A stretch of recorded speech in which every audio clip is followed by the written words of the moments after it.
Hi everyone, Clyde outside here, coming to you from Michigan's Upper Peninsula, where I took my kayak out onto Lake Superior early one August morning.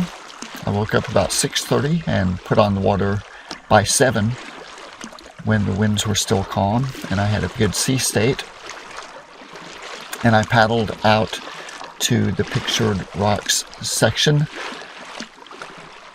leaving from Miners Beach, and then I paddled my way over to Miners Castle. The sandstone in this area lends itself to being sculpted by the sea, making these excellent passageways, little sea caves and sea tunnels. And since I was in a short boat, not recommended by the way, they do recommend that you have a sea kayak and a longer boat, but I felt pretty comfortable with my paddling ability personally. But if you are a novice kayaker, there are tour companies that will rent kayaks and take you on tours, guided tours to this area.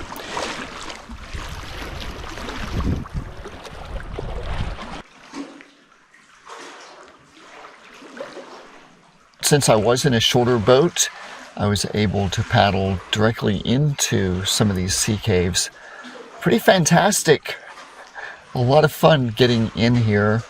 The sounds, the echoes of the water, and then just the sights on the inside. Quite fun, quite exhilarating.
As I was leaving this area, I put my camera down into the water because I saw what appears to me to be cross-bedding of the sandstone layering, the stratification of the sandstone.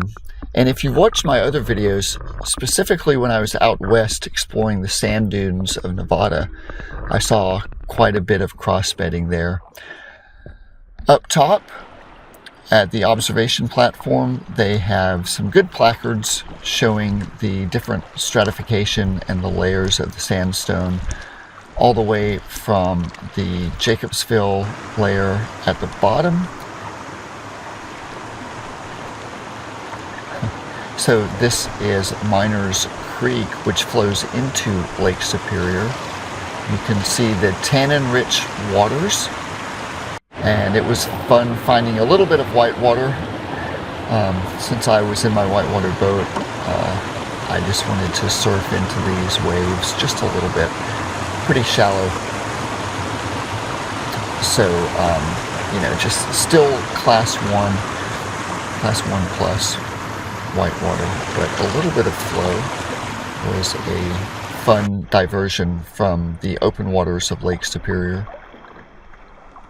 During my paddle, I made my way to Elliott Falls and the cove section here, seeing some pretty interesting geology taking shape and being able to view it beneath my boat. And that's one thing about Lake Superior. The waters are super clear, not like the lakes we have back home in Tennessee. This is a different animal altogether, but the waters were so clear I could easily put my camera in the water and view what was going on beneath me. Lake Superior was carved out by Wisconsin glaciation that occurred approximately about 10,000 years ago.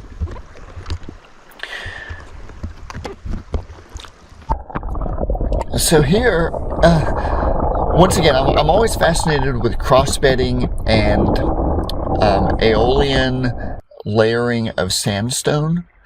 And I'm pretty sure that's what we saw there. Ancient lithified sandstone on the left, and then granulated sand, which has not lithified, on the right.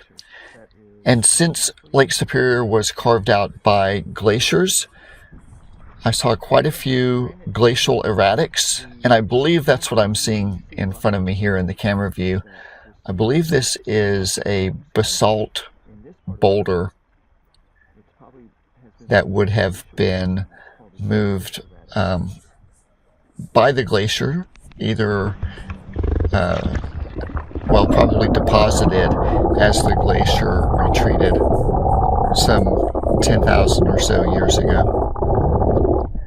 On the seafloor, I saw quite a bit of these similar rocks, including this one, shaped like a heart. I really was pleasantly surprised when I saw that one. Probably one of my favorite rocks that I saw. And I was so intrigued by some of these rock formations that I just happened to have my snorkel in my boat from a previous paddling excursion that I did. So I grabbed the paddle and jumped into the chilly waters of Lake Superior.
Once again, a few what I suppose are glacial erratics, probably basalt.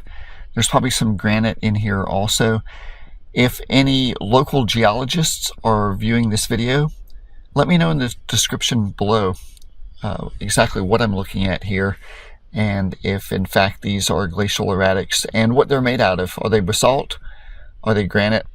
And some of them, I'm sure, are sandstone, localized sandstone. Small fish colony among the rocks. I don't know if you can see it from the video, but just little, very small fish. I saw nothing larger than maybe just a few inches in length during my snorkeling adventure here.